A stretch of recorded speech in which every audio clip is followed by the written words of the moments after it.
It's time! Cincinnati, we gon' rise and up. In the jungle, we unite and up.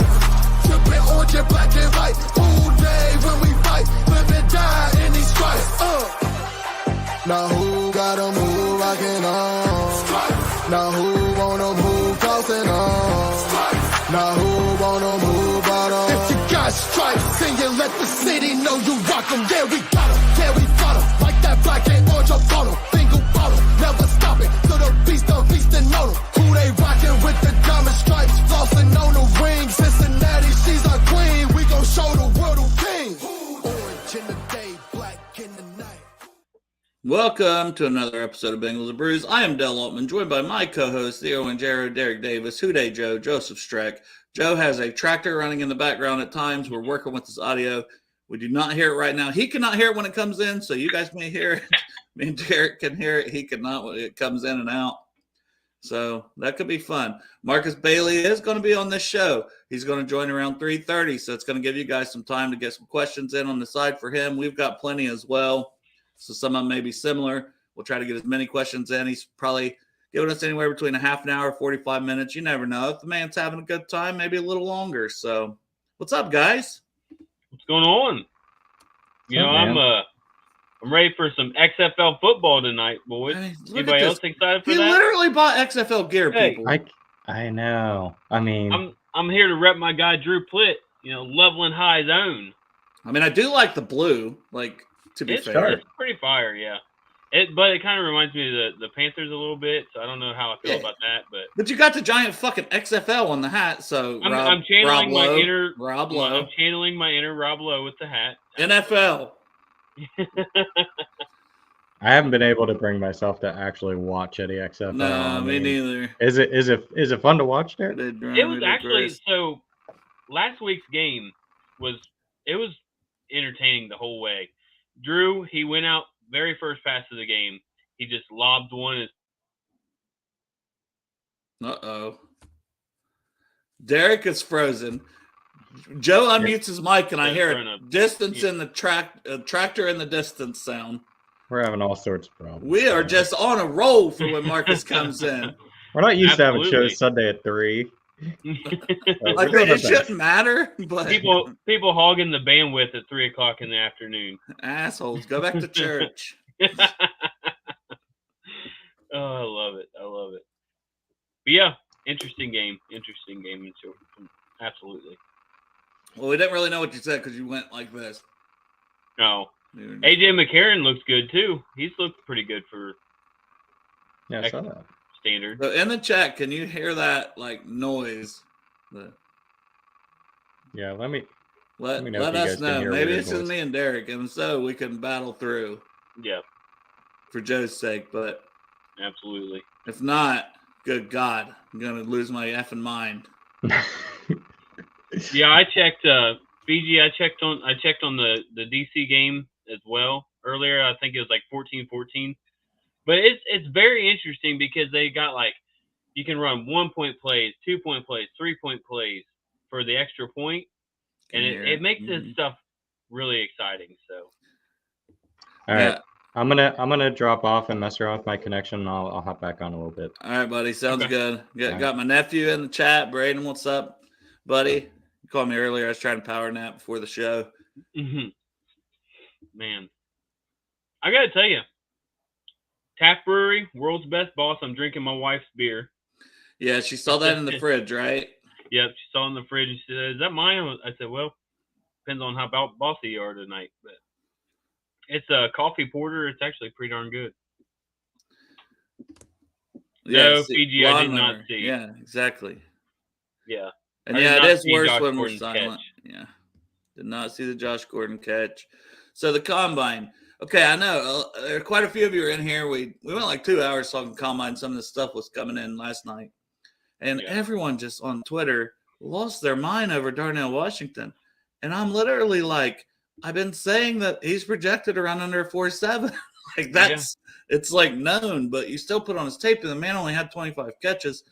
Yeah. Georgia does pass the ball a lot because their other tight end, who's not draft eligible, had 63 catches. absolutely. Yeah, and that guy's going to be the man at tight end, so he's just not draft eligible. But Washington, I don't know. You just want to see more, and some of his mobility, I'm like, where he's just so damn big. I mean, yes, he ran the 40 well, but it's like, okay, sometimes I just worry about his overall movement, athleticism, like being such a big dude.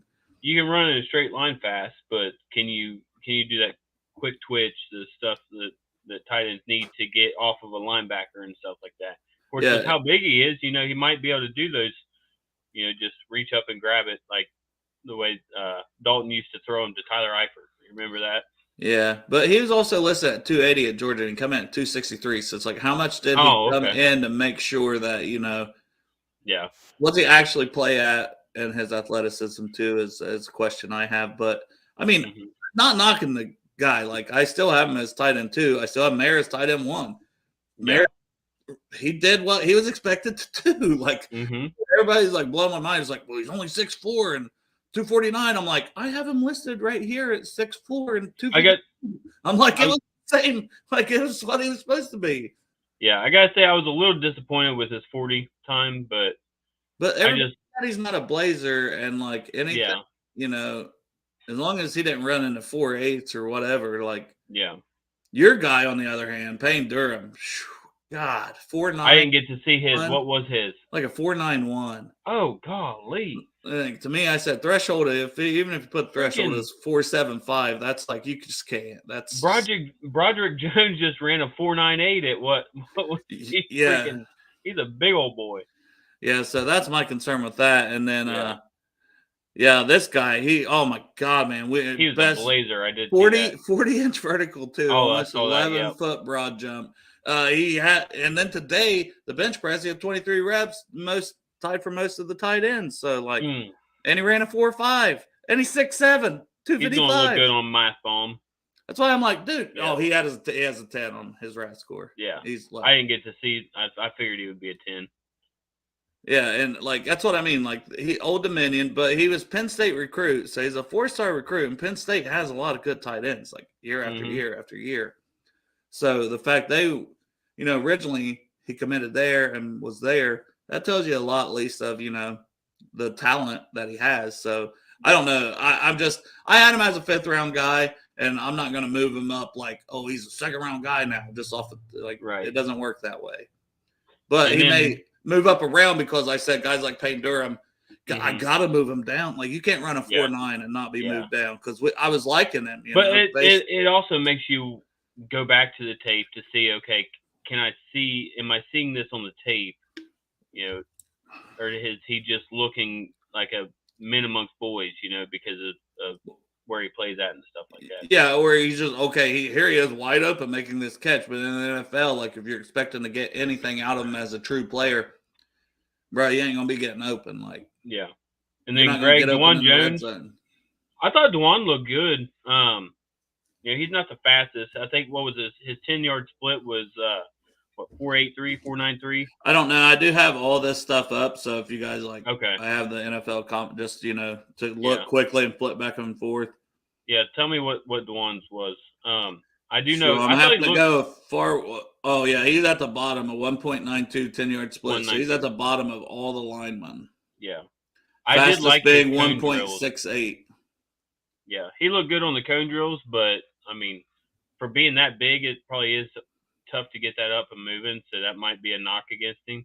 Yeah. I don't have any 3-cone results for him. I don't see that he done the vertical or the broad jump either. Okay. At least I don't have that. Unless I'm overlooking it. He might not have. I mean, he ran the 40, which, I mean, his 10-yard split is from that. So, yeah. And, I mean, his 40 wasn't fast by any means, 5.35, but he's 6'8", 380. He's just a mountain to get around. And that's what they even said, like, watching his tape. And his arm length, quick, he's not quick to move. He's not, but you have to go 3-4 steps to get around the guy, just to get around him standing still. So that's what he has, and that's ideal, not ideal, but that's right tackle. Most of them that's the kind of what they look like. Yeah, let's give Stranger his props here. on Zach Kuntz, so he's been on him. And yeah, he may not be a late round gem anymore. Maybe more fourth, fifth round guy. Okay. I could see somebody take him in the third. I have him in the fifth, and I may bump him to the fourth because guys that'll slide down. But if somebody would take him in the third, that would not be surprising because once again, 6'7", and just the testing was elite, right, all the way around. I could see somebody like Kansas City snagging him, or even, if we're not looking at him, it's the third round, obviously. But I could see somebody like KC, Philadelphia, teams like that, where they need a second guy. Yeah, and Shelly here, James's mom. James been struggling still with those headaches. I know. I talked to him. Well, we have a group chat together, but we don't always talk about that. But I was talking to him on the side. I think it was Thursday, and he was saying how he still has them, still having headaches from when he had COVID, which is like a few weeks ago at least. And I mean, it's a headache every day that doesn't go away. So that's like the worst. So I mean, really a lot of thoughts and prayers with our brother Cincy James, because I mean, he's going to get in, have an MRI and stuff and see what's going on, hopefully get it figured out, because, I mean, that's our boy there. So, yeah. What are you laughing about? Freaking that. See, we're giving all the thoughts and prayers. Derek, you could have waited to read. I could have waited to read. I was just looking through them all. And you couldn't wait to laugh. You couldn't hold it in, could you? And so Washington's third leg just because of the group chat. Just because of the group chat, I see a zoomed in photo. But yesterday when I was doing our banquet and stuff. Yeah. Oh, by the way, Shelly, that zoomed in photo was from your son James of Darnell Washington's. Yeah. But yesterday, like last night, we got home last night at 2:00 in the morning from the banquet, and I just happened to finally look at my phone. 243 text messages from one single group chat. That's all I've got to say. Well, you know what? The combine was going on. What do you expect? And I was doing a show for 2 hours, I know. And I looked at it. I'm like, I just clicked on it and clicked back out. I'm like, I'm not going through all this. And then Marissa and I watched a movie. We watched Talladega Nights again. Just sometimes you got to watch Talladega Nights. Oh, I laughed. It's hard. Oh, it's so good. I am paralyzed. Like, you got a knife in my leg, and then they're trying to he's like, put this other knife in there, and then it's like, work around the. Oh gosh, just everything, man. Love that movie, man. It's so good. I'm gonna be on your ass like a spider monkey, Chip. I'm all hopped up on Mountain Dew. Yeah, it's just so good. It's so great. You got Cal driving around like someone with beer can titties. Hey, exactly, Kelly. What's up, Kevin? We are waiting on Marcus Bailey. I know he said 3. He needed to push back till 3:30. Whenever he joins, we're gonna wait on him to give us the thumbs up and stuff. But he will still be here, so we just wanted to go ahead and start at 3, keep everything on track, talk to the beautiful people here while we could. Then we'll have a great interview with him. Who-Day Joe, we're going to see if the tractor's still revved up. How does it sound? No tractor right now. Right now, so yeah. Now he's freezing. Oh no. This poor man. That just reminds me of my. Yeah.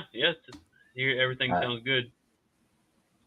You guys sound weird now to me, but you sound like you're like in a bathroom a little bit, but it's better than having a tractor running. So yeah, absolutely.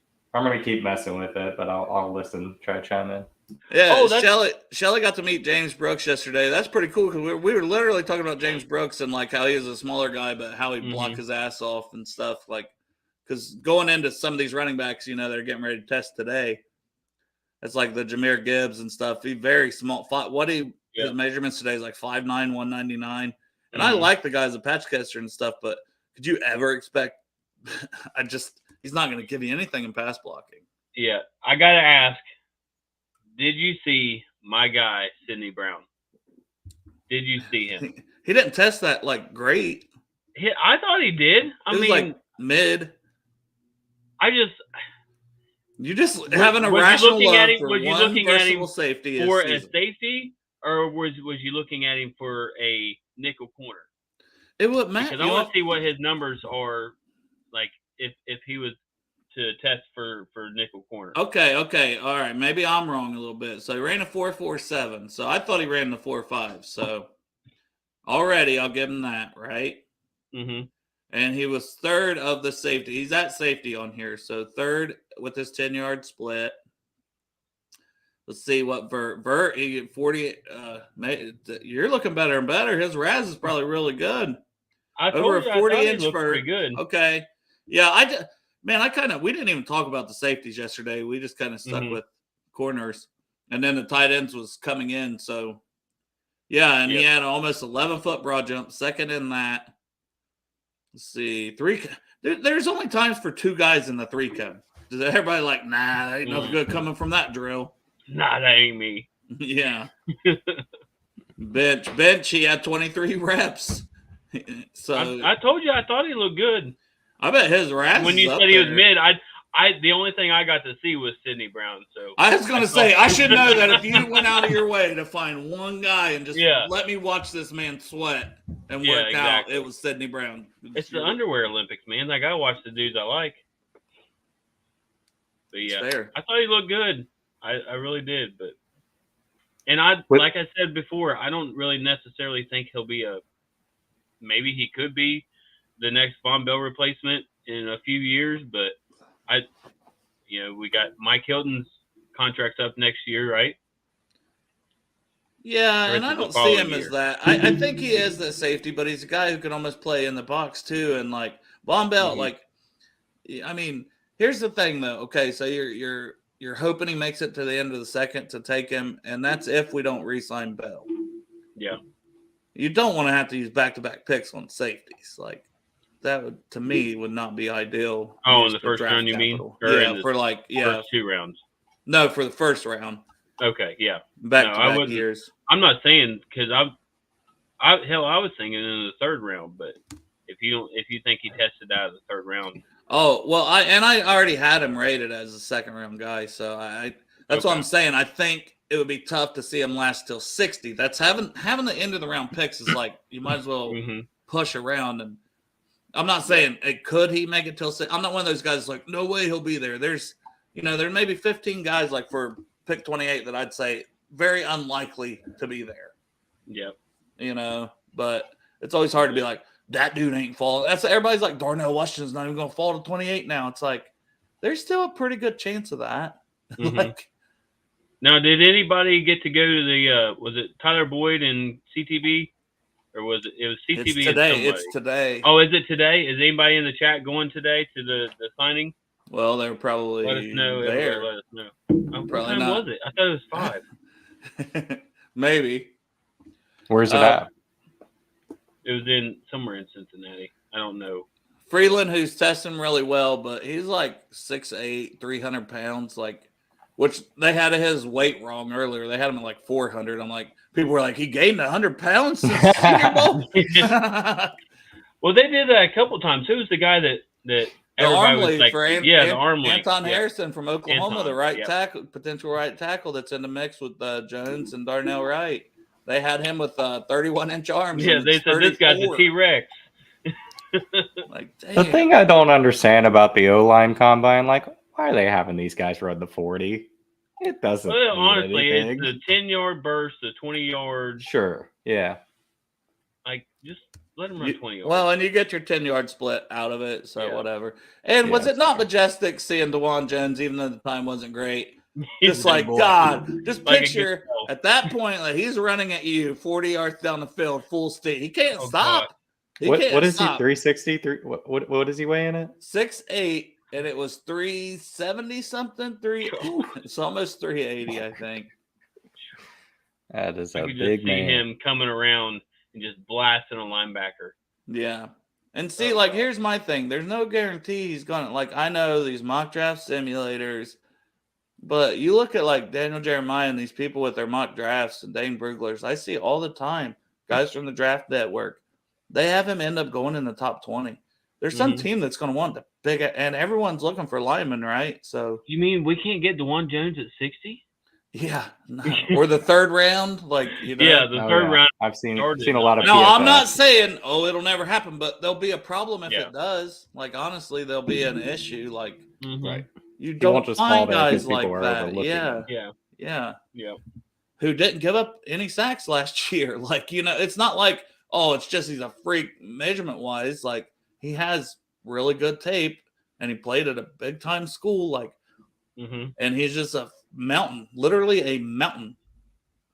The mountain. The mountain. Well, he's Big Thanos already, so he already has a great nickname. Oh, is that what his nickname is? Yeah, his nickname is Big Thanos. So That's he's not just Thanos Thanos. is big enough already. He is Big Thanos. You got Thanos, Yeah. and then you got Dwan Jones up here.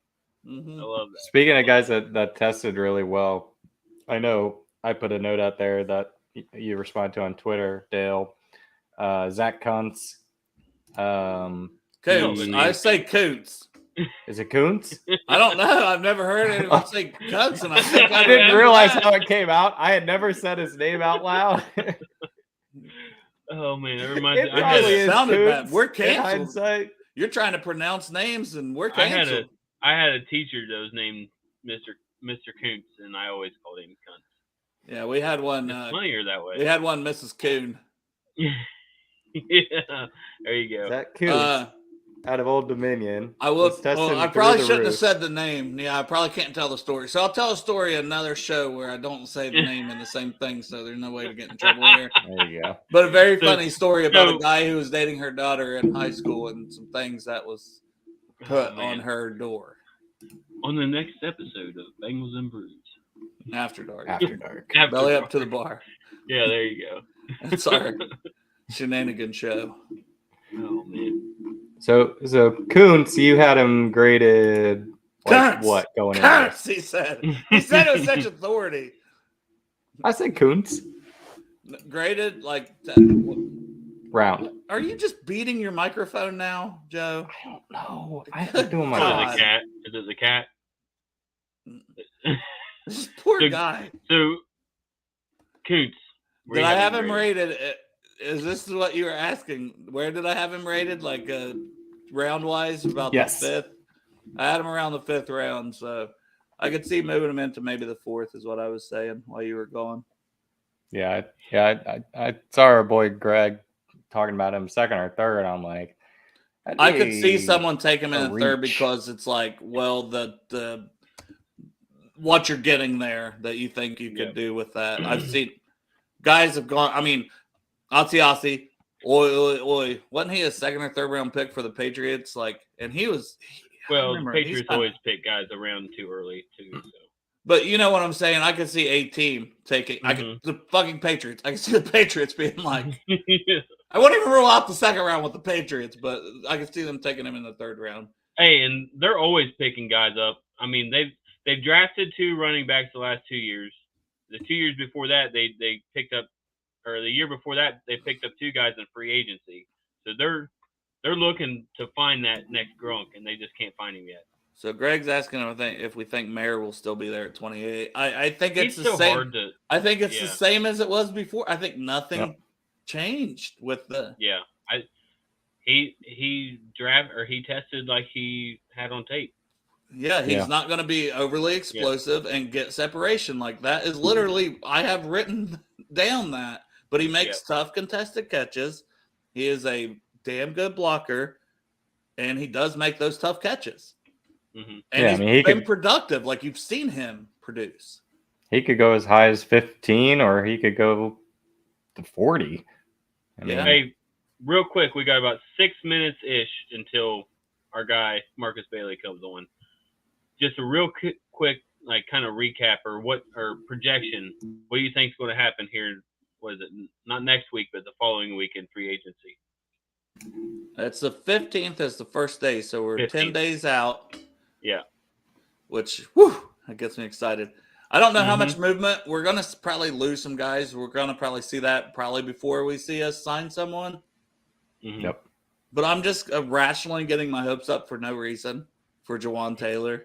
I've just convinced myself so bad that you can take Mixon's money saved and Collins' money saved and use that directly to get Jawan Taylor and solidify your right tackle spot for the next 3 to 4 years. Mm-hmm. And I'm like, why don't we just do that? Why don't we just do that? Sounds easy, right? You don't know what. I have no clue what he's going to get. I don't know what, where he wants to play. Nothing like that. I'm just saying, like, to me, though, I'm like, gosh, he's only 25. He's, been solid at right tackle already. You're going to get a solid guy, and you don't have to worry about, is this guy going to fall in the draft or that guy? Yeah. That's what I want as a right tackle, but I don't know. Taylor Lewan, man, just because of that one clip, when he said that, it made me fall in love with the guy just because he wants to be here. But I know there's a lot more guys.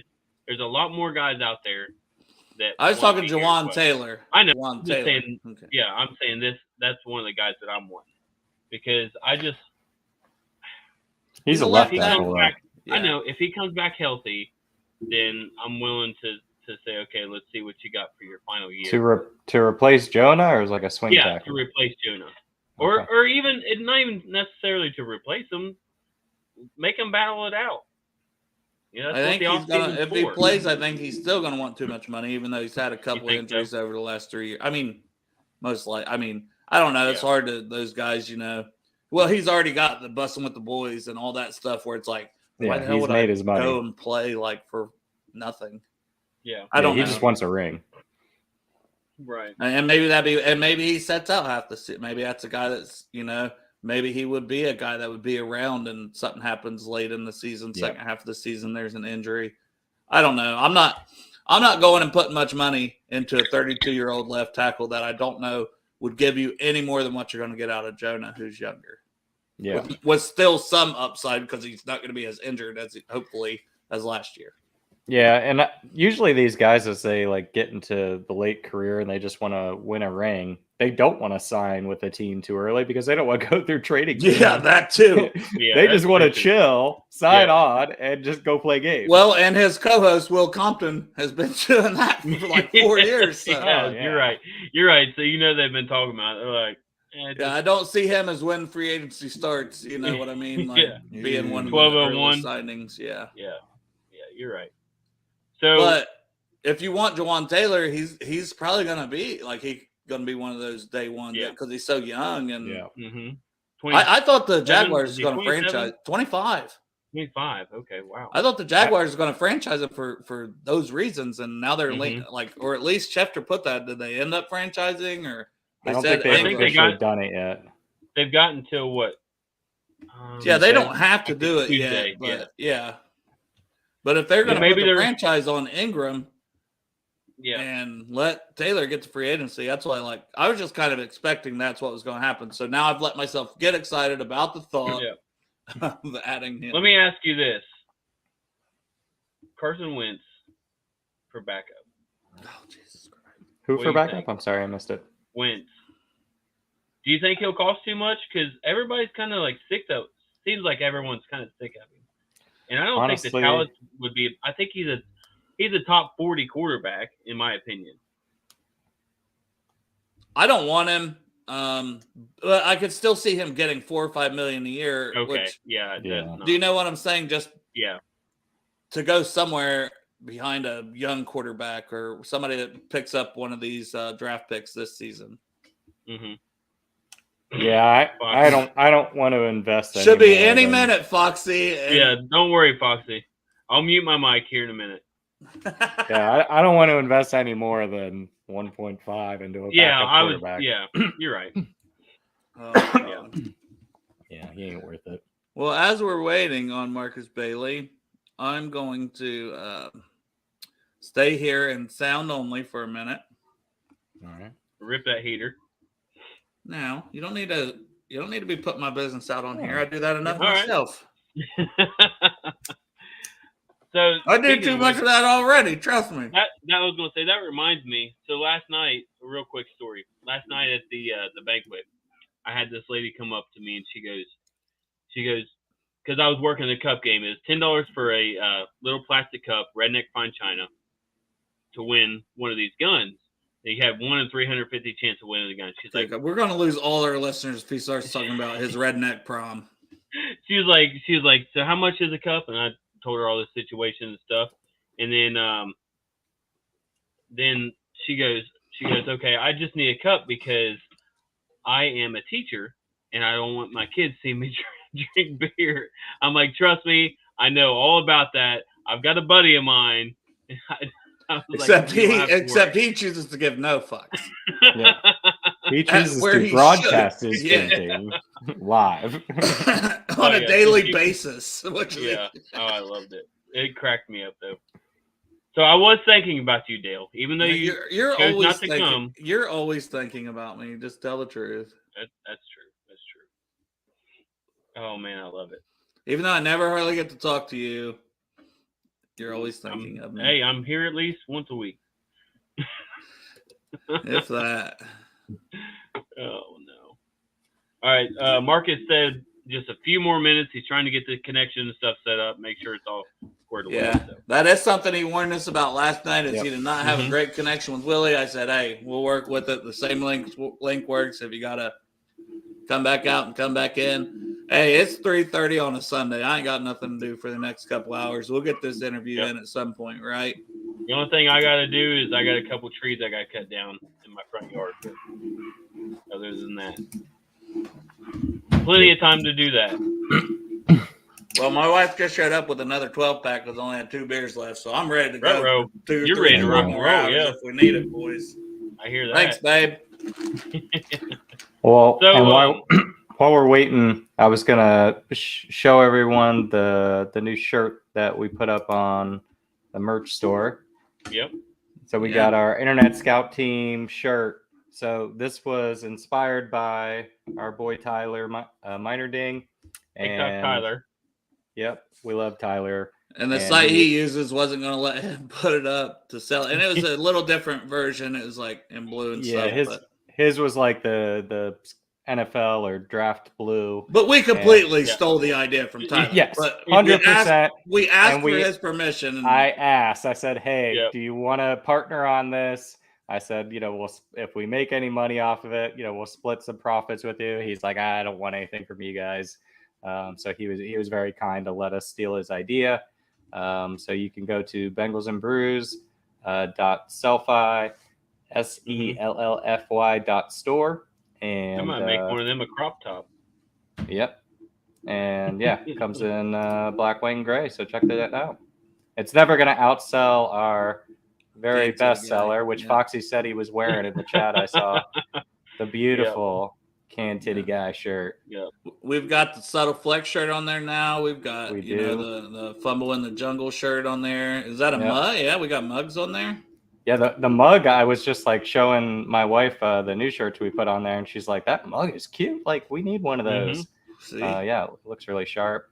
I added some other gear with the original logo. We got stickers up here, snapbacks, all sorts of stuff. I still got to order me a hat. I'm just obviously trying to get my money up where Marissa just started back to her job. But I want the original beer bottle hat. Yeah, who was it that bought that and posted a picture of it? It looked so sharp. Was it Jungle Jerry? I don't know. I don't remember who it was now. I don't. Yeah, I think it was him. I remember seeing somebody. Yeah, it turned out really sharp. The white hoodie that you had on the other day, Joe, looked really, really good too. The hoodie. Mm-hmm. That's the white, right? Like at the bottom that you just had. Yeah. It's this one, and then this is the one that I was wearing the other night. Yeah. But they all look pretty cool. So cool. Yeah, they look great. Colors, everything. So. Hey, real quick, if I was to set an over/under at 5.5 of our players re-signed, would you go over or under? I mean, I'd have to have the list in front of me right now, so that's a tough question. I don't even know how many there are. And are you counting the exclusive the guys? UFAs? All of them. Then I would probably say over because you got like your Mitch Wilcox and stuff. And I probably have that somewhere, but I literally have like 400 papers down here, guys. So. Actually, no. Okay, hold on. I could find that because I have a by team free agency here too. So I have a little bit of everything that I try to keep on hand. for you guys. Okay, so we've got Brandon Allen, Eli Apple, Jesse Bates, Von Bell, Trey Flowers, Clark Harris, Hayden Hurst, Chris Lamont, Samaje Perine, Jermaine Pratt, Drew Sample, hate to say his name, Max Sharping, Trent Taylor, Michael Thomas, and Travion Williams. Got like 15 guys there, right? That's what I'm saying. So you're saying if it's there's probably going to be 6 or 7. I'll say Brandon Allen. I think they bring him back regardless. Yes, I do too. I'm hoping we bring back Von Bell. I wouldn't rule out Trey Flowers because of special teams and covering safeties. But I think we can wait on him. Right. Potentially Hurst, potentially Samaje. I don't know about Pratt. And then you get like maybe Michael Thomas and Travion. It'll be close around that number 5 to me. I mean, I could. Yeah. Because I said it there. Yeah. It's a good number. I think Sharping, like, he'll come back for depth. He'll come back cheap. Maybe. Yeah. If we look at Sharping in his last game, he'll come back for cheap. If we look at how he played, like against the Bills and filled in some other times, maybe he'll out. Because teams are desperate and somebody might give him a better starting chance. Right. He's not starting over Kappa here. Yeah. No. But he's definitely a 50-50. What'd you say there? 27. Kappa? 28 or 29, I'd imagine. He's probably getting. I don't know. That's just off the top of my head. I really don't know. I will tell you. Joe, you got to stop hitting your mic or whatever. Now I'm typing. I think no, it's his it's this part that's hitting. It runs on it. Yeah. He just turned 28. 28. Okay. I mean, see, that's good. Yeah, that's good. Yeah. I'm glad he's not 29. I'm glad he's 28 because at 29. Mm-hmm. Bourbon's still waiting on carrying this show. Come on now. I've invited you on a million times. You're supposed to be on my free agency, so we'll see. Because that one Joe's setting out, so I'm counting on you literally for that one. And Parker Blake. Yep. PB. Yeah, I plan on doing the St. Patty's Day one. That'll be a fun one. We got so many. I got shows scheduled throughout the whole month, so yeah, it's gonna be busy. Been hustling for the people. We'll see. Plus, I've just been doing shows daily lately. I've got the old snip on the 17th, so that following Saturday or was it Friday or Saturday? No, we're the same night. It's the same night. Is it? Oh God. Yeah, but didn't Travis do that when Travis was part of the show? He did it the following day. Oh, right? Are you sure? I don't know. I'm gonna have to ask him because if he did it the same day, you got no excuse, man. You're one of the originals of the show. Yep. Hey, listen, if he did it, I'll do it. But yeah, you just have to put the peas on the old, the cold peas on the parts there once you get the snip job. Well, someone's saving us from this line of conversation. You good, Marcus?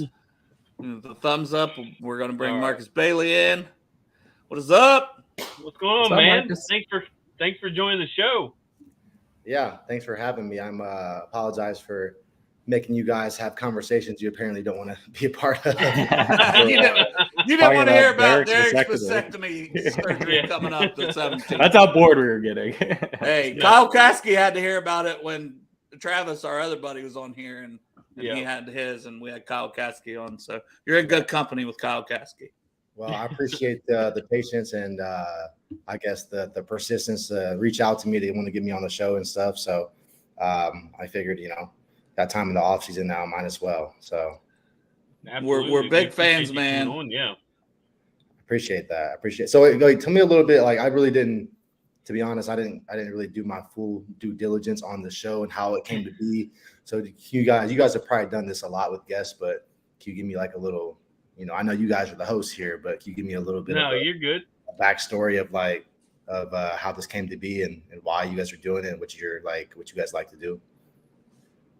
You want to go, Dale? I was going to say, it started, Dale and I, we were season ticket members, and we decided to have a podcast, and we was trying to think of a name of the show. We were singing the song Titties and Beer, and we wanted something to do with beer because we love drinking beer. So that's kind of how it all started, and we was just like, you know what? We want to do something that is informational, but we also want to have fun with it because there's thousands of shows out there that are just give you all the information that you need to know. But how many shows, we're the number one, make fun of ourselves, being assholes on camera, that kind of stuff, podcast for the Bengals community. Yeah. Is that that's what the stats say?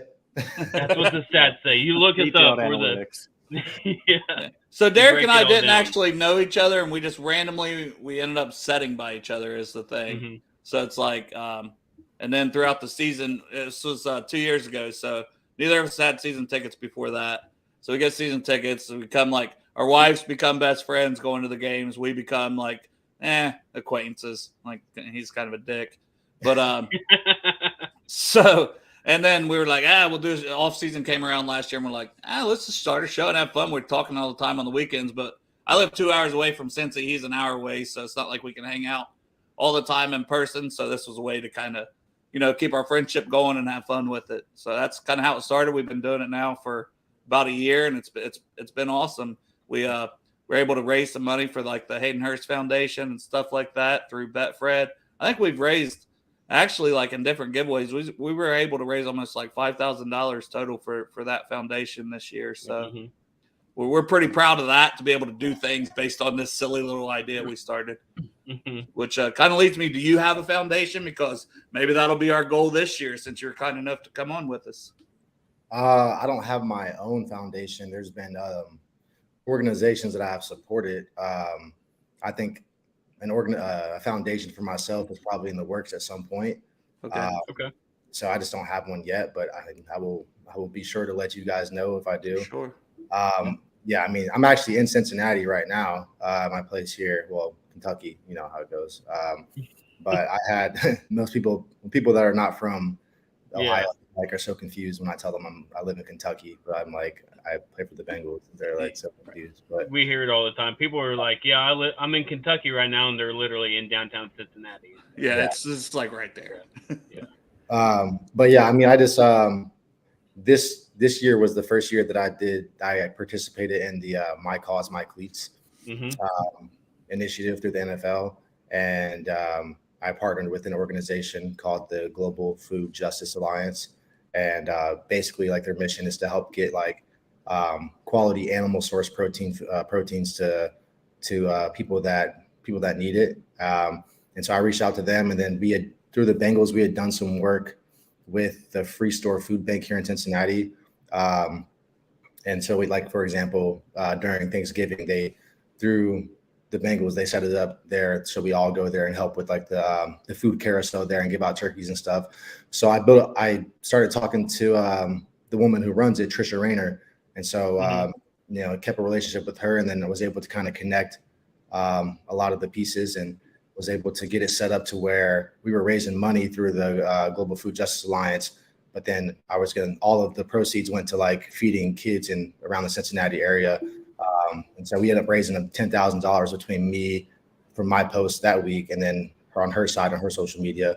And that's why I'm actually in town this weekend, because on Thursday she came in town, and we met up and went to one of the food banks. And, I officially started the process of rolling them out. So it was pretty cool to actually like have, even though it's not my specific organization, but to be able to contribute to it through something that I have access to. So it was pretty cool. So that's one thing, I guess. That's awesome. Well, we'll keep in touch in general, because I mean, that's just something like we want to help out too the best we can, and we want to support, and that's, I'm a teacher, so I live around Portsmouth, Ohio. It's a very big thing about, you worry about kids that don't have meals, even down here where I live. It's like, so that's something at the school we have that like anybody that goes to the school can get it, once a week. You can come in and get a box of food and have that. And they run it all summer long too. So, but I mean, any way we can raise money, we would love to help, whether it's your foundation or something you're part of. So just let us know anytime we can help. We've auctioned off stuff that we have, like, memorabilia we have, just whatever. Yeah. I like the setups you guys got back there, especially you, Dale. I see you got Clark's, the goat back there. Yeah, it's that, like, my buddy Matt that's in the chat here. He got it signed because he come on the show, did almost 4 hours with us, the maniac that he is. The autograph says, "To my best friend Dale," from Clark Harris. Yeah. So I had to frame that one up right behind me. And then I've got the Clark Harris jersey on too. That's my dude. Yeah. I got to Was he intentionally quoting Step Brothers there when he did that? Most likely, because we talked about that during the show. We said, "Oh, did we just become best friends?" So. Yeah, Clark came on and he took the cap of the bourbon he had. He threw it in the garbage. He's like, "I'm here for a good time, guys." So yeah, we were having a lot of fun. Yeah, I was going to wear. This is the Orange Arrow costume that I got right here. I was going to wear that today, but I had to rep my guy Drew Plitt. You know, he's playing here in a couple minutes, so I had to put on the XFL gear for my Arlington Renegades. So hey, respect, man. Have you guys been watching the any of the XFL? I've been catching it in passing. I haven't really sat down and watched the entire thing. I've seen clips on social media. I mean, it seems like it's doing pretty well. There's some high quality, high caliber, high profile players that are playing in it right now. So, I mean, I think The Rock is doing a good job with that and giving guys opportunities. That's the biggest thing. It's not always the the picture perfect path for everybody, obviously. So it's to be able to give people opportunity other ways and hopefully be able to make it back to the league is an awesome organization. So speaking of that, we'll get into your path. I know Joe, like, he's not like a big Buckeye fan like Derek and I are, and I know you grew up in Columbus, so Joe really wants to get this question in, just kind of that knife in from Derek and I. Yeah.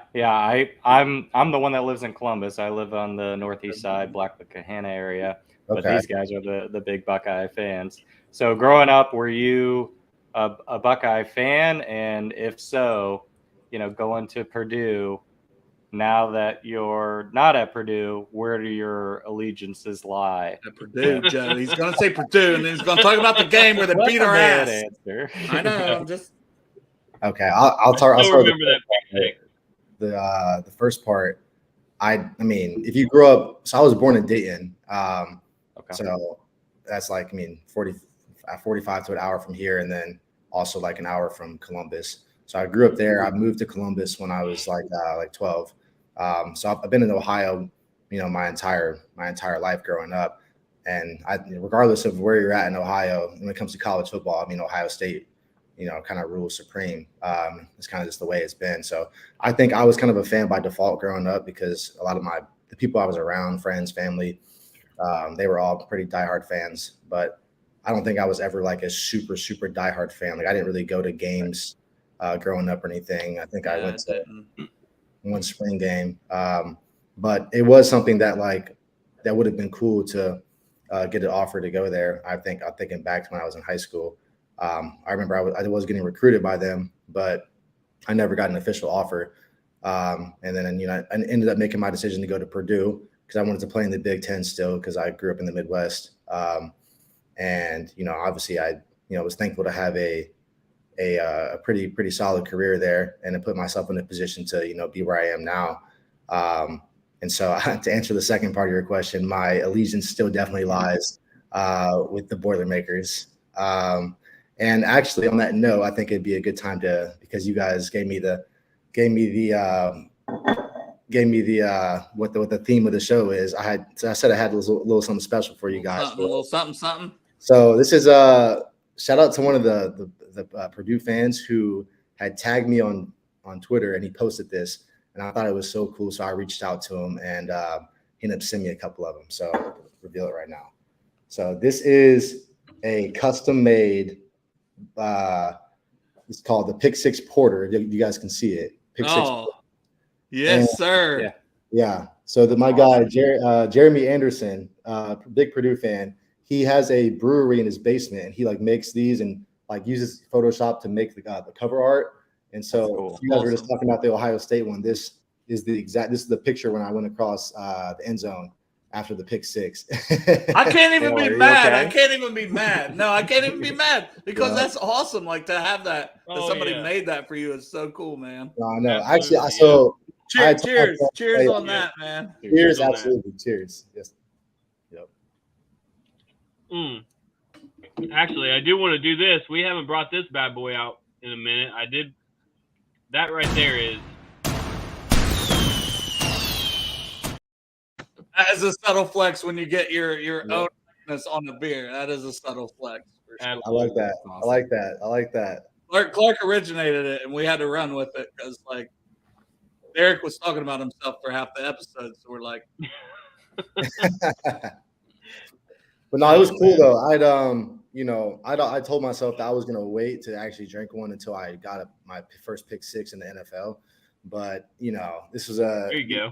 This was if I was gonna do it on any show, it had to be the Bengals. Oh yeah. Clip it, somebody, clip it. Yep. But, Exactly.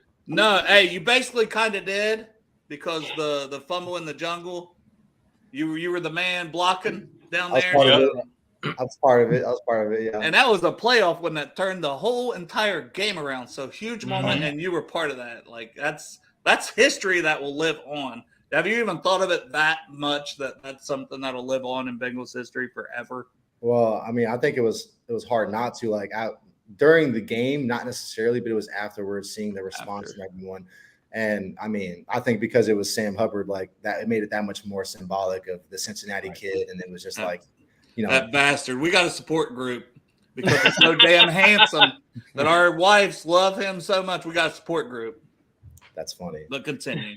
Yeah, no, it was cool being part of it. I think that it being Sam, that just contributed to being like more historical, and it was a record for the longest fumble return in Bengals history. If I'm not mistaken. I think NFL was it NFL. NFL, yeah.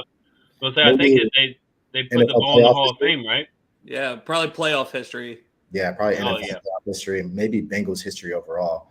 I'm not sure. Probably need to get fact checked on that, but no, it was cool though. It was cool being part of it. I mean, I remember when it just happened, it was just kind of going with the flow. Okay, we're running now. I'm just trying to run with Sam, and I'm just kind of look around. We had Akeem and Vaughn out. I thought we were all set. We had nothing to worry about, no stress. But you start seeing from your peripheral vision when you're looking around, you see this big figure start to gaining ground. I'm like, oh my gosh, Mark Andrews is coming. There's a chance he's actually about to get Sam. Dude, that was unreal on his part. I got to give the man credit. No, he was hauling. He was hauling for sure. Mm-hmm. And of course, Sam just had I think there was a super long drive. I mean, so he's probably gassed, and then he had a nice little burst for about 30, 40 yards, and he kind of started to it was like he was waiting to get caught for like the first, after like 40, he's like, no one. All right, I still got to make it. Now, Akeem was trying to get the ball, right? Akeem was trying to get the ball. Akeem looked back, and instead of going to block him, he said he's tapping for the ball.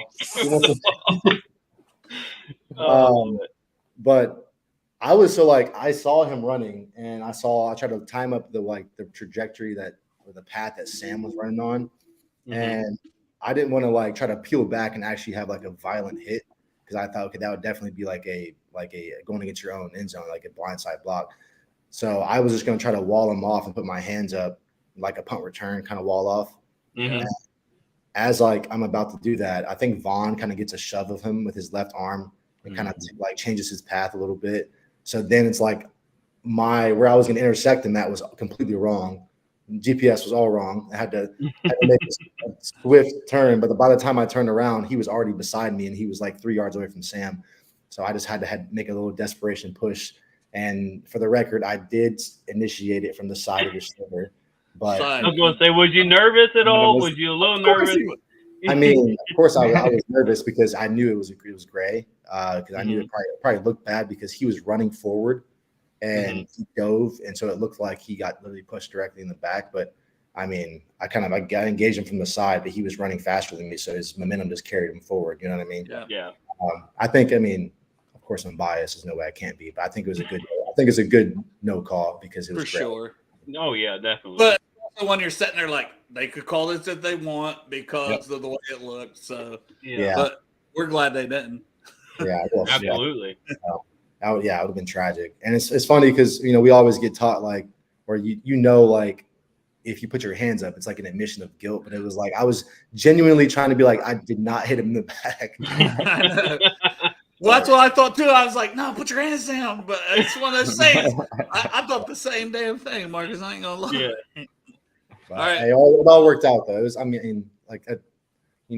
at the end of the day, I was glad to be a part, to play a role in like a huge play like that. Yeah. I think that was one of my 4 plays on defense in that game, and one of them happened to be that, so it was cool. Right. All you do is make plays. All you do is make plays when you're in there. So you said it, not me. I don't know. Let me ask an important question real quick, Dale, because I got to know, since like me, you're a fan of the Green Arrow. Are you a binge watcher like I am? Do you just like as soon as one of the seasons comes out on Netflix, you just hit it all in one night or however you can get it done? Or do you like watch it when the season comes out? You're watching it every Thursday, or whatever time it comes out. So the way I started watching Arrow, it was I didn't realize that it was even on Netflix until I was scrolling through it. So the only time during the season, or like when I guess now I have more time, I could, but like we had the times I had been watching it was when I go to this recovery facility. It's like they have hyperbaric chambers there, and you guys know, have you guys heard of those? Those? Yeah, I haven't used one, but I mean, this physique, you don't really need it. Right. But yeah, I mean, you sit in the chamber that's 100% oxygen, and they increase the pressure, the atmospheric pressure, for about 60 to 90 minutes. And so you sit in this big glass capsule, and they have TVs there, and they have Netflix, and they always ask you what you want to watch. And I wasn't like watching any show at the time. And then she just started scrolling through, and I saw Arrow. I was like, oh shoot, like I've heard that's really good. So I kind of started watching it. And then like I started really liking it, especially in the beginning. And so I would only watch it when I would come there. And then I think last off season I did binge it for a little bit, but most of the time it was like I'd watch 1 or 2 during my session. And then whenever I wouldn't watch it when I would, just be doing other things, I would only watch it when I was actually in the chamber. And so I think that's why it's like dragged out for me. I just finished season 4 actually. So I can't. Okay, well, I won't say anything, and I won't try to, ruin any spoilers for you. I will say, I don't know what your thoughts are on it, but I thought like the season 1, I thought it was really good. And I thought it was like, had the perfect amount of like intensity and stuff. I think as the season started to go on, it started to like lose a little bit of its luster. It was like a little bit too cheesy. It's getting too cheesy sometimes for me, to be honest. Oh, There's definitely, it's a DC comic at the end of the day. Like, exactly. Yeah. But it's also like, I don't like when shows like they don't follow their own rules that they create. Like, like Oliver should not be getting beat up by his sister ever at all. But he does after he's trained for like a year with Malcolm. And I don't know. Yeah. But there's just, I still like it though. I still watch it. I've actually started just watching Breaking Bad, because I never watched it all the way through. Oh, dude, that's good. Okay. That's my favorite show of all time, probably. That's what I'm on right now. And my mom, she watched it like back in the day when it was actually coming out, and I know it's one of her favorite shows of all time. And so and then a lot of people say, of course, like there's so much. It's like one of the best. It's like regarded as one of the best shows. So I decided to start it from the beginning, and I just finished season 1 last week. And that is something I may catch myself binging even if I'm not going to the place to, You look up, it's 3:00 in the morning. You're like, oh shit. Yeah, that's what you want to try to avoid. But it's still early in the off season, so you can probably it's probably fine. Yeah, that's one of the few drama shows that I've rewatched the whole season or a whole series of. Well, then they have Better Call Saul also, which is like Better Call normally Saul, when they do like a spinoff show, they're never good. This was the rare exception where that show was right up there with Breaking Bad. Mm-hmm. All right, so I'll add it to the list: Breaking Bad and Better Call Saul. What about Ozark? You guys watch Ozark? I love Ozark. I watched the first couple of seasons, and then just, I don't know, for whatever reason, just never like fell in love with it. Yeah, I've heard that's one of the really good ones too. Maybe after I finish Breaking Bad, I'll have to check that one out as well. So yeah. Now I was going to ask, going off the Green Arrow thing, do you have a favorite superhero, and then also like a power? If you could have any power, what would it be? I think my favorite superhero, like I like Marvel too a lot. And honestly, I think Iron Man is like my favorite when it comes to like when I'm looking at Marvel. I think the fact that he's just like a regular guy, but he just was so smart, he was able to like create what he did. I think that with billions of dollars, also. like, yes, he has the resources, but not when he was not in the first movie when he got Oh yeah, he built it out of scraps. He built it out of scratch. So I think Iron Man is like my favorite superhero. But that would obviously make sense for superpower. I think teleportation would be like super sweet to have, to be able to just teleport wherever you want to go. Well, do you like to fly? Like when you guys fly? Like I've never flown. It terrifies me, the thought of it. But you've never been on a plane before? No. Wow. Oh, do you like to fly though? Would that be something you'd be like, oh, I could just teleport to Hawaii right now? Because I know that's a vacation you got coming up. A work event. Yeah. Quote unquote. Business trip. Yeah, business. Doing lots of business there. Yes. So you teleport to Hawaii instead of having to fly? Yeah, the flight is definitely gonna be far. So it would be very nice to be able to teleport right there. Yeah. Yeah, I was trying to think of the guy's name. Who's the guy from the X-Men with the tail that could teleport? Nightcrawler. The blue one? Yeah. Nightcrawler. Yeah. That's Nightcrawler, yeah. Or like the movie Jumper. Y'all see that back in the day? Oh yeah. Yep. That was a dope movie. That was a pretty good movie. I wish there was. See, there's some movies that like Jumper. I wish they would have made more of them. Yeah. And then there's some movies that they made more of that you're like, yeah. Can you stop? Like just one. There's. Yeah. I saw the. I went to go see the new Ant-Man, and they saw. They showed the trailer for the new Fast and Furious. Vin Diesel's just saying family like 1,000 times, and I'm just like, can we just? They already were in space last time. They were in space in a damn car. Okay.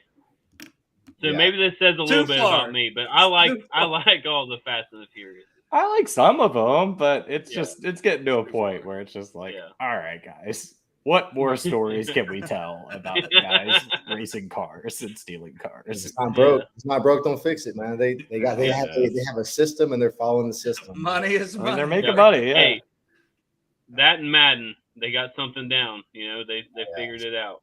No, they're talking about they better improve Madden. They better. They need Madden's to. in jeopardy. Now, are you a gamer at all? Speaking of that, do you play Madden? Not really. I think back in the day I used to play like Modern Warfare 2 was probably the last like game I really played. That was tight, yeah.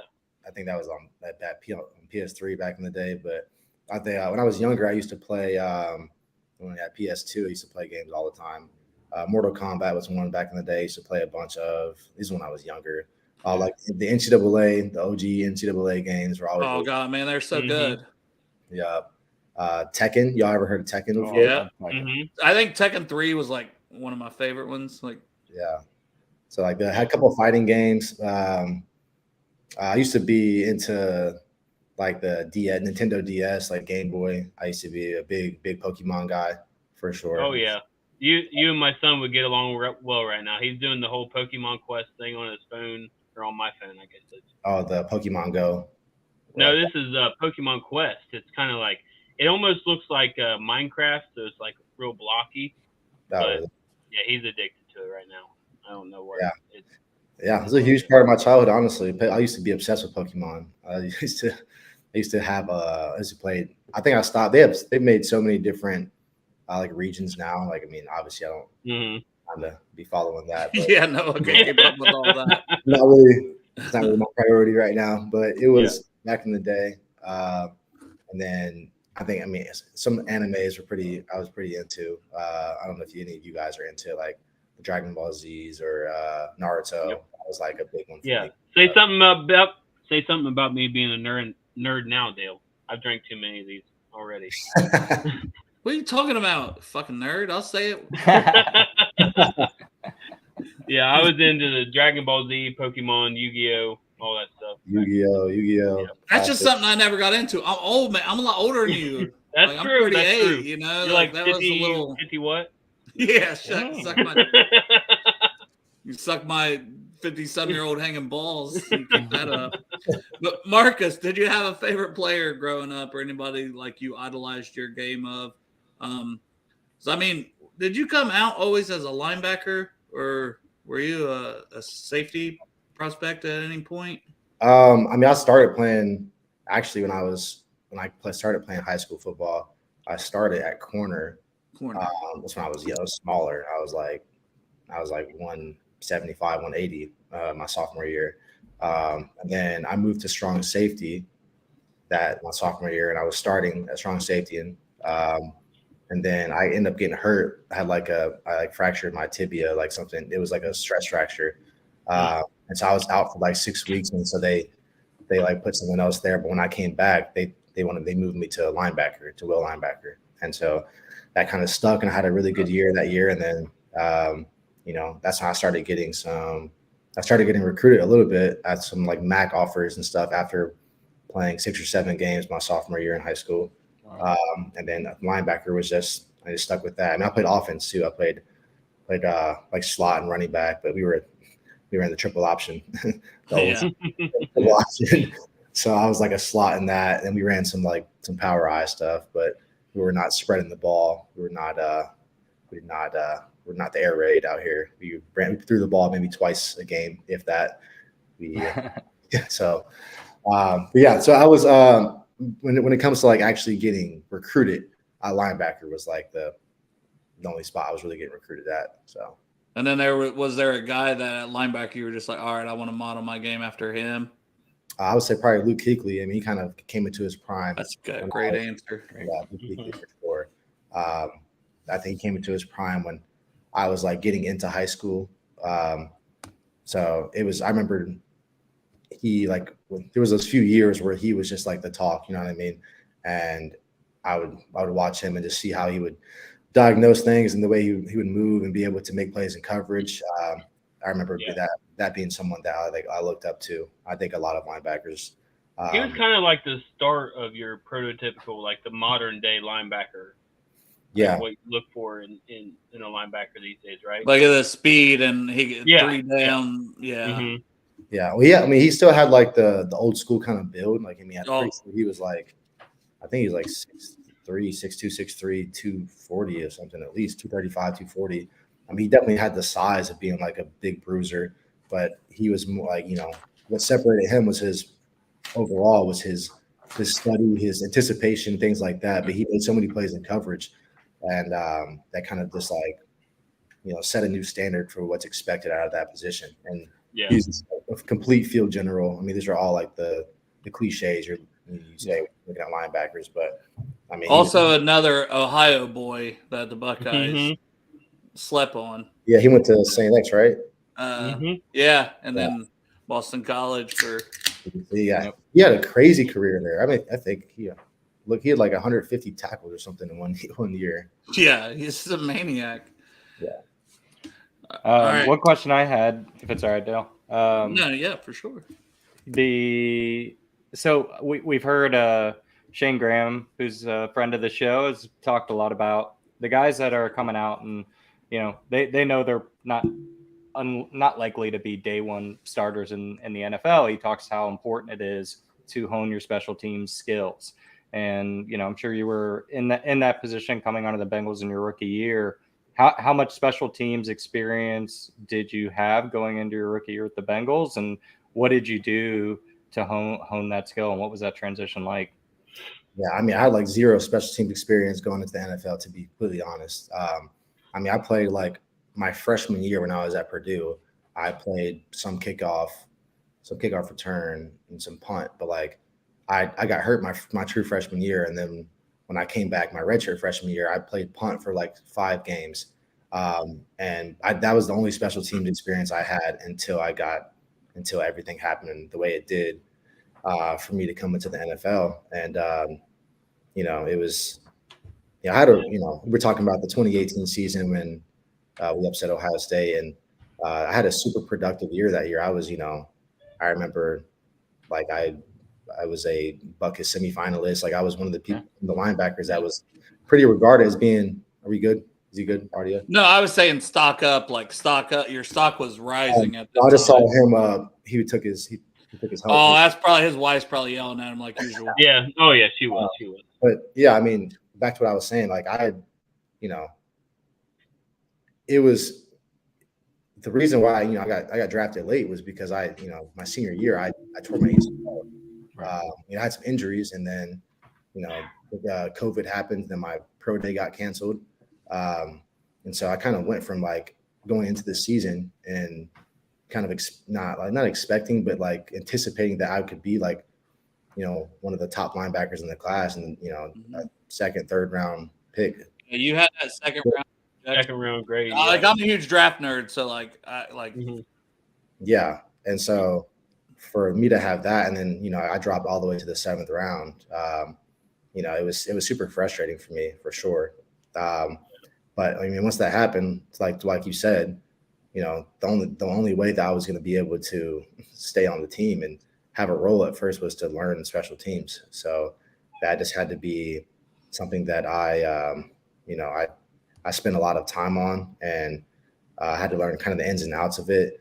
The thing about special teams, though, is like, now that I've been playing for a few years, I mean, there's only so many schemes you can do return wise and on punt. And there's only so many possible things. There's way more things offenses can throw at you when you're on defense, like at playing any defensive position, than what can happen on special teams. And so if you can run, if you can change direction, if you're physical, you should be able to be good on special teams. It's more about your will to do it.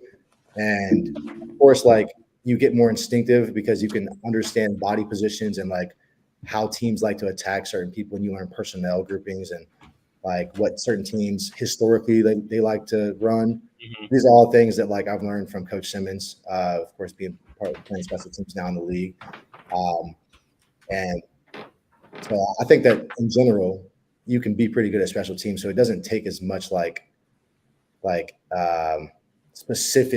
very specific skill, like we aren't playing strong, like playing free safety or playing linebacker does. There's so many other things that you have to like prove that you can do in order to play at the NFL level. Whereas it's not as like technically demanding playing special teams. I'll say like punt was definitely harder for me when I first got into the league, because there's a lot more to that than there are the other ones, in my opinion. You know what I mean? Like you have to understand, you have to be able to protect first, and then you have to get off, and you have to keep, you have to have your field integrity, you have to have your lanes and all that. There's a lot that goes into it, and the footwork especially was difficult at first. But I mean, yeah, it's kind of a long-winded answer, but yeah, special teams is definitely important. Especially, guys. I mean, everyone says that. It's not like profound, but that is the way that day 3 guys. You have to show value somehow. Like why would any team why would they keep a roster spot for you if you're not going to provide value? So that's you have to provide value. Yep. Now I know this is kind of it's tough to answer, especially not knowing who's going to be back, this or that and the other. But Joe, you kind of talked about it, right? With you're going into like the contract year type thing. Do you feel any sense of urgency that you need to do anything any different? I mean, honestly, I think you're a guy that prepares all the time. That's why anytime you've had to step in, you've had success. But do you feel a sense of urgency, and do you maybe expect an expanded role if Jermaine Pratt gets the bag somewhere else? Yeah, like you said, I can't. It all depends on what happens in free agency. Yeah, it's tough to. And I can never expect anything with a role. I would like to be able to earn. We able to go out there, and I would definitely like to increase my role. Like I have complete belief in myself that I can be a starter in the league. And that's my goal, to be able to do that. Now, like I said, it depends on what's going to happen. But if he does go somewhere else, and that's my goal, is to be a starter this year at 100%.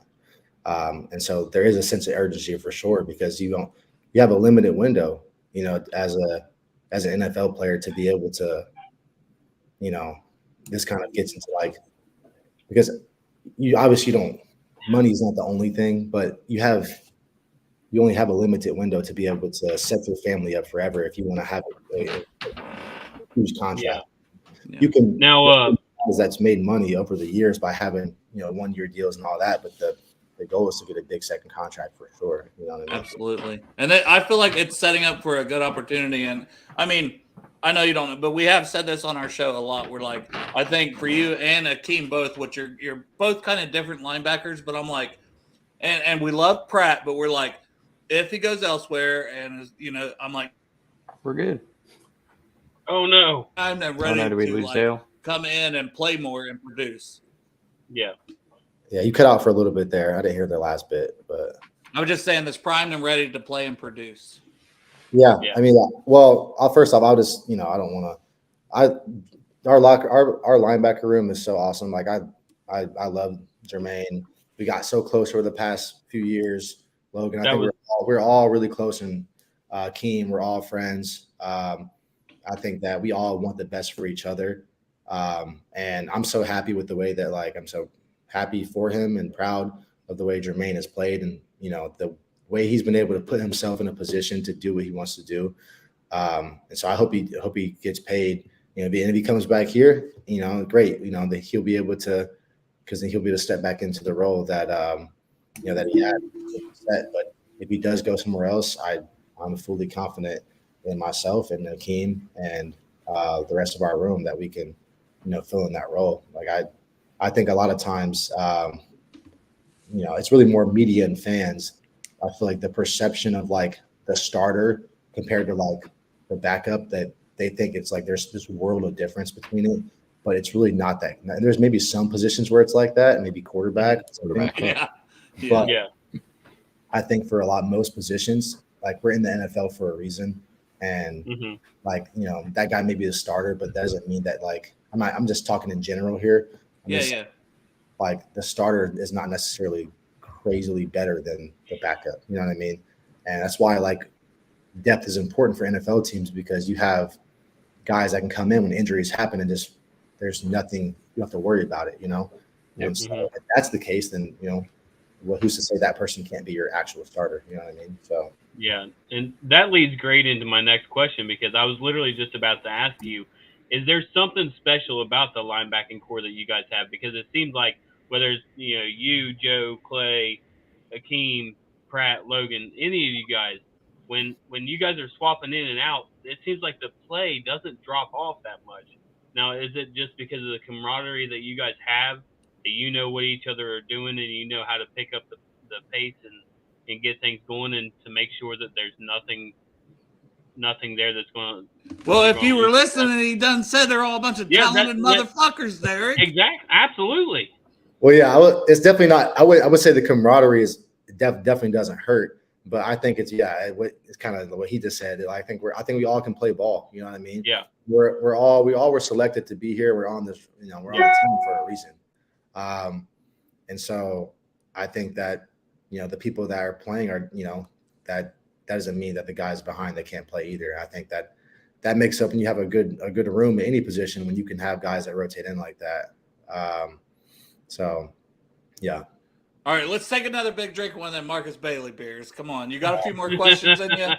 You got a few more in you before we let you go? Cheers. Let's do it. All right, let's try to loosen up. It was getting too serious there. That's not our show. Yeah, speaking of, I need a refill. I'll be right back. All right, go get you a beer. Favorite music, game day music, because there's a difference there. There's definitely a difference. I'm glad you said that. It's a huge distinction. Well, right. Clark, his when he come on last year was female pop, like Halsey and shit, and we connected over that. So I was like, I like that shit too. Yeah, but not for game day. Not for game day. Okay, yeah. I would say game day. I would say Gunna for sure is just because the flow and the beat, it just kind of gets the juices flowing for sure. I would say Future for sure. One of the songs that always gets played in the locker room is March Madness before we end up going out. So yeah, it's a classic. I would say Young Thug, some of his songs. I'd say mostly Gunna though for game day. Of course, Drake. You know what I mean? Drake's one of my favorite artists overall. And I kind of pick in, sometimes I have a song, a flavor of a few weeks that I like playing a certain song for a while. But those are just some Lil Uzi. Lil Uzi got some good ones in there for game day vibes. You know what I mean? One of the song I used for my career highlight tape, Sauce It Up, is one of my favorite ones to put on for game day vibes.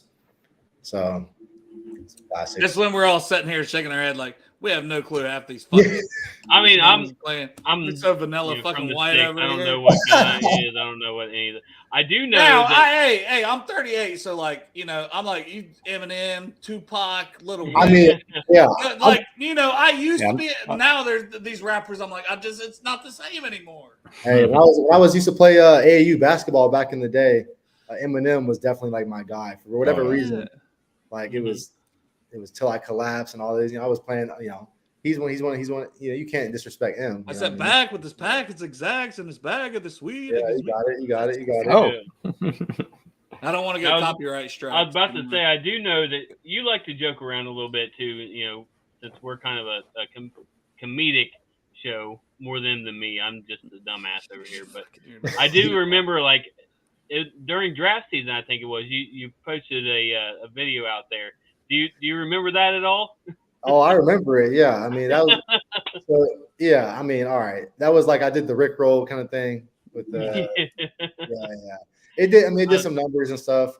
That was like when the pandemic was really like getting started and TikTok was kind of taking off, and I kind of got on TikTok just to see what was going on, and everyone was losing their mind. We had to do something, right? I thought it would be a good opportunity for me to be able to to leverage the fact that I just got drafted and be able to, at the time I was thinking that maybe I could, have some social media stuff. But I kind of didn't like, the vibe of that, not that specific video, but just like a couple of the things throughout the summer. I didn't like the kind of perception that it was like I wasn't focused on ball or something. So I just kind of let that ride a little bit. Kind of try to wait until I maybe made a little bit bigger name for myself and had some more credibility. But I mean, I definitely still enjoy content like that for sure. A lot of the people I follow, I don't really scroll TikTok too much anymore, but Instagram or whatever. I ended up making a video with you guys probably know Joey Molinaro. Yeah, he's a funny dude. So his wife cheered at Purdue, and so that's how we got connected. And he helped me out with the video my rookie year. We had video teams to make videos. It was all Zoom, and so when I first got drafted, we had this video competition, and it helped me. That was one of the videos that I had released during that time period too. That was side of it. It was like a parody video of the TikTok stuff. So I ended up getting posted on Barstool and stuff. It did pretty well, honestly. But so I definitely enjoy. I still follow. I like all his content and things like that. But for myself, maybe I'll post something every now and then. But I'm not going to be super into trying to force. You know what I mean? If something happens. Yeah. If it feels forced, it's not fun, right? It's not fun to do. And then, Well, I probably was letting that get to me too much, but that was also my perspective of what was going to happen when I went into the league was just a lot different. Like I thought I was going to be able to play myself into a bigger role at first, and it just didn't work out that way. So I kind of just chilled, for a little bit. Hey, maybe it's just not your timeline, right? Yeah. I believe in that. Like things will happen when they're meant to happen, and hey, you're still in the league and you're still balling out, and your time's coming, man. I believe that. Yeah, all right, and you're making the most of your opportunities. Sorry, Dale. I was just gonna say one or two more questions. I want to say you got a funniest teammate since we were kind of with the TikTok thing there. Like, who's the guy that's just like they're a clown? You can't even take them serious. You can't look at them. They're never serious. I would say Keandre Jones is super funny for sure. Him and Akeem are super funny. Akeem is once you get to know Akeem is super funny. But it's but you got to get there first. Yeah. So I think me and Akeem have a really good relationship. Me, Akeem, and Keandre, we kind of got close my rookie year, but we kind of stayed close and stuff. So I think I would say Keandre though for sure. That's good. You guys got another question or two? Well, I did have one, and it was kind of going on when you were talking about funny people. What's Evan's vibe like? Because I've heard from some people saying he's funny, and then other people are like he's this little church boy. So what's the vibe on Evan McPherson? I'm not super close with Evan, but I don't think I can see why people would say that he's a little church boy, but I don't think it's like that. I think that you'd have to ask Clark about that. I think Clark would have a better idea. And we spend more time together. But I think I like Evan a lot. He's super cool. I think Evan's he's a great guy too. You can kind of just tell by the way he carries himself. He's very mature, but I think that has a lively personality as well. So right now, you know, he is only asking that because that is like, so I did some interviews at the games where I'm like, all right, if you had a hall pass with a Bengals player, who would it be? And his wife said Evan McPherson. So, and I'm like, but he's like a child. He's like a baby. Yeah. And if I remember correctly, so you asked that for your wife. I think Clark did. Yeah, that's what I just wanted to know what his vibe's like. But Clark did say, like, I guess he almost got carded when they was going to the Super Bowl. Was it the Super Bowl or what was it? I'm not surprised. Whatever it was. I mean, he definitely still has a baby face going on. Yeah. It would have made more sense if it was my wife that would have said that because I got the baby face. Yeah. No, he gets. I like Evan gets hyped though because we started to kick the ball, like force people to return the ball more this year. Mm-hmm. More opportunities to make plays on kickoff and stuff, and he would always get super hyped. You can see it on film, like after me or Akeem, we done making. Or Michael Thomas made a play on kickoff, or whoever, and he would come out there and just get super hyped. And so you love seeing that because we're the ones covering his kick, so of course we contribute to his stats and stuff a lot when it comes to that too. Yeah, but he comes up and he's hitting you guys on your pad, and you're like, "Who's this little fly? Like, what is this?" Now, speaking of Michael Thomas, you, Michael Thomas, and Ted Karras are about to do something pretty exciting coming up, right? Yeah. Well, so Michael Thomas, he's technically not a rep. He's like an executive member. He's like graduated. He's like up there. He's up there. He's an old man. You can say it. Yeah. So I'll never tell. He knows. He embraces it. But yeah, I think Ted will be there. I don't know if Sam will be there or DJ. It's me, Ted, Sam, and DJ Reader, who are the 4 reps for the Bengals. I don't think Sam's going to be there. I don't know if DJ will, but I know me and Ted will for sure be there. I fly out tomorrow at like 7 a.m. Yeah. So we got to let this man go and we got to let him rest, right? Yeah. My mom's probably watching this. She's like, yeah, he needs to go. He needs to get packed and come home so we can do that. For sure, man. You've given us plenty of time and we appreciate it so much. If I could ask you one more thing, tell Ted he needs to come on the show. Just saying. Hey, I've talked to his dad. I've been on a show with his dad. His favorite beer is Miller Lite. Like, that's a picture perfect beer drinking guy right there. Yeah, he wore one of our shirts and had one of our koozies. Like, speaking of which, we gotta DM us and we'll get you some swag out. We'll send you some of our merch. All right, bet for sure. Appreciate you, man. Thanks, Marcus. People where to find you? You got anything you want people to look toward or donate toward if they get a chance before you go? I mean, you guys seen this, my social media channels, just you can just search my name on any of them, but Instagram, it's MB2_21. And then on Twitter, it's MB_Boiler21. Showing love to Purdue there with the username. But that's it. I really don't have anything coming up. I'll, if I do, then I'll have to let you guys know to promote it. So and we're all for that, man. Thank you for your time. Yeah, thanks, guys. Thanks, Marcus. Good day. Hey, Marcus. Good day.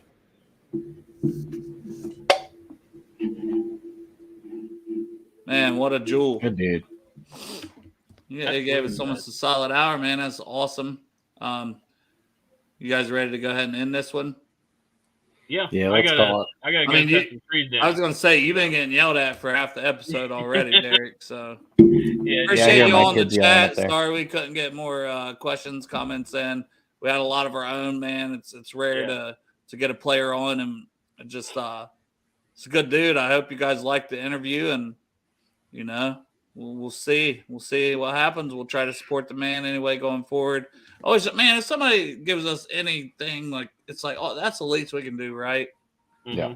Is tenfold give back, give to charity, do what we can do to help them. Because, I mean, that's super cool to take your time. That you don't have to do that for us. So shout out to Marcus for that. Crypt Keeper, I did see the little comment about the assless chaps. Those are in the red room, so those aren't out here. I don't have those here. You and the assless chaps, huh? All right, man. Well, boys, it's been a fun one. Hooday. Yep. Let's hoot it. Hooday, baby! Let's go! It's time! Cincinnati, we gon' rise and up. In the jungle, we unite and up. Trippin' orange and black and white. Hooday, when we fight, live and die in these stripes. Now who gotta move rockin' on? Now who wanna move tossing on? Now who wanna move out on? If you got stripes, then you let the city know you rock 'em. Yeah, we got